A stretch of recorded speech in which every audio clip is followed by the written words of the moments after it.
Hellraiser Judgement, otherwise known as Hellraiser 10. When you kind of get by 5, I'd say, you start to worry about franchises like these because they get less and less budgets, they're not as important, and the movies tend to lose quality pretty quickly as they move on. I was really surprised with 9, but I seem to be in the minority there. And going into 10, I just didn't look up anything. And it's a movie that is good and bad.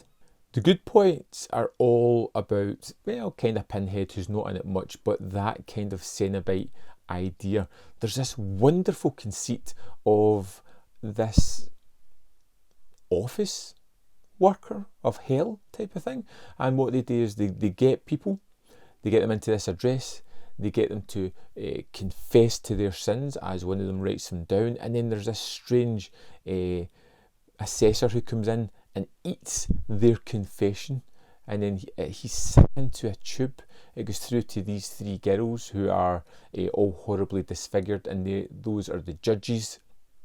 They eat the sick and decide whether or not that person is guilty or not guilty. If they're guilty, they are then cleansed inside and out by being devoured on a table. It's a wonderfully weird idea, and it's executed really well. And I loved the characters, I loved this situation, and I loved the whole conceit of it. It was wonderfully weird and different and unusual, and I really liked that.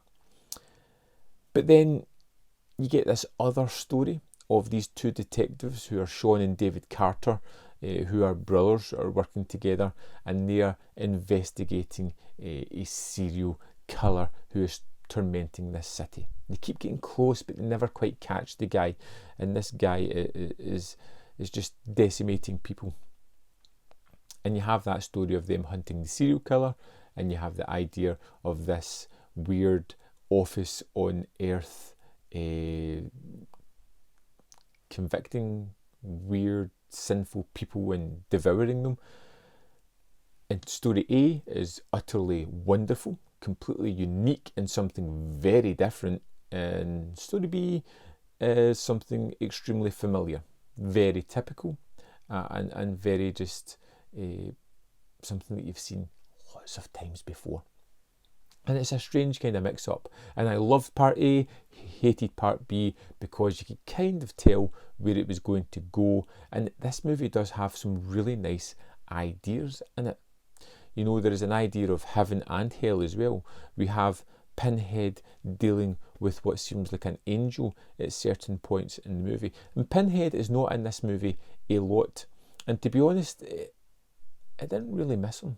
It's not becoming the whole crux of the movie. I was more interested in this whole judgment and how that went about. It was strange, it was visceral.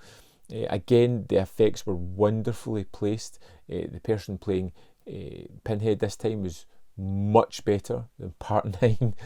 I loved the practical effects are just wonderful. They're moody, they're atmospheric. The murder scenes within the B story were pretty good as well. The characters within that whole B story are kind of formulaic and very typical and caricatured efforts. It's as if someone has melded a Hellraiser movie with a 7 rip-off that's nowhere near as good as that, and just kind of melded them together. I'd still say it's interesting to check out, because I think that the whole Cenobites and the judgment part of the movie is so very different and unique and weird that it's worth checking out. And the police story in the second part is just kind of pointless filler until we get back to the crazed story of plot A. Interesting enough that I'm glad that I watched it, and something that I could see myself maybe going back to again at some point. Anyway, I'd love to know your thoughts on Hellraiser 10 Judgement. And again, just let me know, should I work my way through 1 to 8? I kind of enjoyed checking out 9 and 10. They weren't terrible. They weren't as bad as I thought they were going to be. They were actually kind of unique and watchable. And I'm wondering if it's been through the cycle of great horror movies into average horror movies into poor into something that's different, where the franchise moves that way. Let me know anyway in the comment box below, and I'll see you next time on Man v Film.